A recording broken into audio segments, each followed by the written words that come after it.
आपण नेहमी कुठलीही डेलिकेट गोष्ट असेल ती एका ठिकाणावर दुसऱ्या ठिकाणी न्यायची पण बबल रॅप यूज करतो, बरोबर. परंतु बबल रॅपचा इन्व्हेन्शन झालं होतं त्याच्यासाठी नव्हतं झालं, गुड्स ट्रान्झिट करण्यासाठी नव्हतं झालं. बबल रॅपचा दुसरा पण एक उपयोग आहे. बबल रॅप जर का तुम्ही स्ट्रेस बस्टर वापरता 60 सेकंद जर का ते फोडलं तर रिसर्च असा सांगतो that is equivalent to 36 minutes of head massage. परंतु फ्रँकली बबल रॅप ह्याच्यासाठी पण इन्व्हेंट नव्हतं झालं.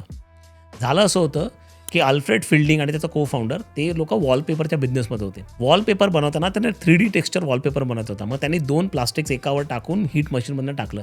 पण अनफॉर्च्युनेटली काही त्या कंडिशन्स मशीन्सच्या व्यवस्थित झाल्या नसतील वगैरे, त्यामुळे त्या वॉलपेपरला सगळे असे बबल आले, एअर बबल झाले आणि त्याच्यामुळे ते पूर्ण एक्सपेरिमेंट फुकट गेला. तो जो पूर्ण माल जो होता त्यांनी बनवलेला तो असाच त्यांच्या गोडाऊनमध्ये पडून होता. IBM ज्यावेळी त्यांचं कॉम्प्युटर विकत होते त्यावेळी IBMला ते कॉम्प्युटर रॅप करण्यासाठी काहीतरी मटेरियल पाहिजे होतं, म्हणून यांनी मटेरियल असंच पडलं होतं म्हणून पाठवून दिलं. IBMने त्यांचे कॉम्प्युटर्स रॅप केले आणि लोकांना पाठवून दिले आणि ते जसेच्या तसे निघाले. याचा अर्थ त्या बबल रॅपमुळे पूर्ण जे डेलिकेट प्रॉडक्ट्स होते ते अत्यंत व्यवस्थित ट्रान्झिट झाले. जे काय त्यांनी बनवलं होतं, जे वेस्ट होतं ते दुसऱ्या ठिकाणी चपखल बसलं आणि अत्यंत चांगला त्याचा उपयोग झाला. म्हणजे तात्पर्य काय की तुम्ही जे काही बनवताय त्याचा जर का तुम्ही एक्झॅक्टली कस्टमर आयडेंटिफाय केलात आणि त्याच्यासाठी जर का त्याचा यूज काय ते जर का तुम्ही आयडेंटिफाय करू शकलात तर तुमचं कुठलंही प्रॉडक्ट व्यवस्थितपणे चालू शकतं.